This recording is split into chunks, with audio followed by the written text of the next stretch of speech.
हो गया। मैं आज आप लोगों के बीच में आइडेंटिफिकेशन ऑफ सेंटेंस लेके आया हूँ, जो कि सबसे इंपॉर्टेंट टॉपिक है इंग्लिश को लेके। अगर आपको आइडेंटिफिकेशन ऑफ सेंटेंस नहीं आता है तो ना आप एक्टिव एच कर पाओगे ना तो कोई चीज। It's the base of the English. तो फर्स्ट ऑफ ऑल हम पढ़ेंगे आइडेंटिफिकेशन ऑफ सेंटेंस। तो जो सेंटेंस की बात करें तो सेंटेंस हमारे 5 टाइप्स के होते हैं। First one assertive sentence, second one interrogative, third one imperative, optative, exclamatory. तो हम एक ट्रिक सीखेंगे कि हम कैसे किसी भी सेंटेंस को इजीली आइडेंटिफाई कर पाए सिर्फ देख के। सेंटेंस को देखें, उसका हमको अर्थ से कोई मतलब नहीं है, उसके मीनिंग से कोई मतलब ना रहे, और सिर्फ हम ये देख के पहचान लें कि सेंटेंस कौन सा है। क्योंकि हम कॉम्पिटिटिव एग्जाम में या बोर्ड एग्जाम में जब भी बैठते हैं तो हमारे पास टाइम की कमी होती है, इसलिए हम आप लोगों के लिए आइडेंटिफिकेशन ऑफ सेंटेंस लेके आए ताकि कम टाइम में ज्यादा से ज्यादा क्वेश्चन सॉल्व कर पाओ। तो सबसे पहला सेंटेंस है असर्टिव सेंटेंस। असर्टिव सेंटेंस की स्टार्टिंग हो ये बताने वाले हैं कि किस ये 99% श्योर है कि आप आइडेंटिफाई कर पाओगे। तो असर्टिव सेंटेंस की पहचान करने के लिए आपको स्टार्टिंग वर्ड और लास्ट एंडिंग वर्ड आपको देखना होता है। तो असर्टिव सेंटेंस की स्टार्टिंग सब्जेक्ट से होती है। सब्जेक्ट में I, we, you, he, she, it, they, name, someone, everyone, no one, nobody भी हो सकता है। इसके बाद my, our, your, his, her, its, their, name with the दुनिया के कोई वर्ड्स उसके साथ जुड़े होंगे, वो कभी अकेले नहीं आएगा। स्टार्टिंग हम किससे देखेंगे? सब्जेक्ट से। और लास्ट में हमको कौन सा निशान दिखेगा? साइन, फुल स्टॉप का। तो असर्टिव सेंटेंस में हमेशा हम देखेंगे कि किससे स्टार्ट है। अगर सब्जेक्ट से कोई भी सेंटेंस स्टार्ट है तो वो कौन सा होगा? असर्टिव होगा। और लास्ट में क्या होना चाहिए? Full stop. ठीक है। दूसरा है इंट्रोगेटिव सेंटेंस। इंट्रोगेटिव सेंटेंस की स्टार्टिंग दो प्रकार से हो सकती है, या तो हेल्पिंग वर्ब से स्टार्ट हो सकती है, या तो WH फैमिली से, व्हाट, व्हेन, व्हाई, वेयर, या तो इज, एम, आर, वज, वर्ड से स्टार्ट हो सकती है। और लास्ट में क्वेश्चन मार्क या इंट्रोगेशन मार्क लगा होता है। आगे बात करें इंपरेटिव सेंटेंस की, तो इंपरेटिव सेंटेंस की स्टार्टिंग किससे होती है? वर्ब से, या इंपरेटिव वर्ड से भी हो सकती है। इंपरेटिव वर्ड में हम किसकी बात करेंगे? जैसे काइंड हो गया, सर हो गया, काइंडली, सर, प्लीज, ऐसे वर्ड्स आएंगे इंपरेटिव वर्ड में, और इसकी एंडिंग होती है फुल स्टॉप से। आगे है ऑप्टेटिव सेंटेंस। ऑप्टेटिव सेंटेंस की स्टार्टिंग होती है मे से और एंडिंग होती है एक्सक्लेमेशन मार्क से।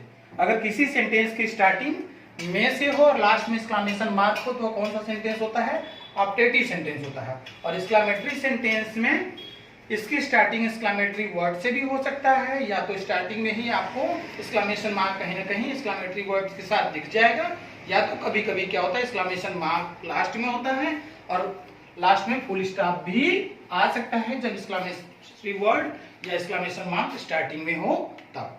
आते हैं आगे, देखते हैं कि हम शार्ट में कैसे इसको पहचान सकते हैं। शार्ट में पहचानने के लिए हम सिर्फ और छोटे में देखना है। अगर किसी भी सेंटेंस के स्टार्टिंग में, सेंटेंस के एंड में आपको क्या दिख जाए? सिर्फ फुल स्टॉप दिख जाए, तो ये मान के चलिए कि दो प्रकार का सेंटेंस हो सकता है, या तो ये असर्टिव होगा या तो इंपरेटिव होगा। अगर ये स्टार्टिंग सब्जेक्ट से है तो असर्टिव, या तो वर्ब से है तो इंपरेटिव। तो 5 प्रकार के सेंटेंस के बारे में आपको डिस्कशन करने की जरूरत नहीं है, सोचने की जरूरत नहीं है, सिर्फ 2 प्रकार के सेंटेंस को जोड़ना है, असर्टिव और इंपरेटिव। बस क्लियर करना है कि सब्जेक्ट आगे दिया है कि वर्ब दिया है। आपको अगर ये मार्क्स दिख गया तो श्योर है कि ये कौन सा सेंटेंस है? इंट्रोगेटिव है। अगर आपको ये निशान दिख गया तो कंफर्म क्या है कि ये या तो ऑप्टेटिव होगा या तो एक्सक्लेमेटरी होगा। लेकिन अगर स्टार्टिंग किससे हो? मे से हो, तो ये कौन सा सेंटेंस होगा? ऑप्टेटिव। अगर मे से नहीं है तो एक्सक्लेमेटरी। चलिए देखते हैं कुछ एग्जांपल। पूरे सेंटेंस की जरूरत नहीं है, सिर्फ आप नोट में अगर आपको समझना है तो नोट एक बात बता दूं मैं आपको कि आपको ये मार्क्स दिखेगा लेकिन वो इंट्रोगेटिव नहीं होगा। वो कौन से हैं? हेल्पिंग वर्ब वुड और कुड, वुड एंड कुड। अगर इससे किसी क्वेश्चन मार्क वाला सेंटेंस स्टार्ट है तो ये इंट्रोगेटिव में नहीं आता, ये इंट्रोगेटिव सेंटेंस नहीं है। ये इंट्रोगेटिव नहीं है तो क्या ये इंपरेटिव है? इसको हम आगे डिस्कशन करेंगे। चलिए आगे देखते हैं एग्जांपल। ही और लास्ट में फुल स्टॉप। तो अगर ये सेंटेंस अगर मान लीजिए he is going to school with his father दिया है, तो आगे स्टार्टिंग में क्या दिया हुआ है, ही दिया हुआ है, इसका मतलब ये क्या है, असर्टिव सेंटेंस है। एक और पहचान करने की तरीका यह है कि ये क्या है, फुल स्टॉप, इसका मतलब क्या है, ये असर्टिव है। स्टार्टिंग सब्जेक्ट से हुआ और एंडिंग किससे हो गया, फुल स्टॉप से, फुल स्टॉप से। ऐसे ही इंट्रोगेटिव में वाई आ गया, लास्ट में क्वेश्चन मार्क। ये निशान देखते ही आप समझ जाइएगा कि ये कौन सा है, इंट्रोगेटिव है। बस किस वर्ड को छोड़ के अगर यहाँ पे आपको वुड और कुड दिख जाएगा तो आप इसको इंट्रोगेटिव नहीं इंपरेटिव मानिएगा, ये आपका इंपरेटिव है, ठीक है। अगर किसी भी सेंटेंस की स्टार्टिंग किससे होती है, वर्ब से, जैसे open, open is a verb, last में फुल स्टॉप, तो ये वर्ब है और लास्ट में क्या है, फुल स्टॉप है, इसका मतलब ये क्या है, ये इंपरेटिव है। ऐसे ही ऑप्टेटिव, ऑप्टेटिव की बात करें तो उसकी स्टार्टिंग किससे होगी, में से, और लास्ट में क्या होगा, एक्सक्लेमेशन मार्क होगा। और लास्ट आपका जैसे मे यू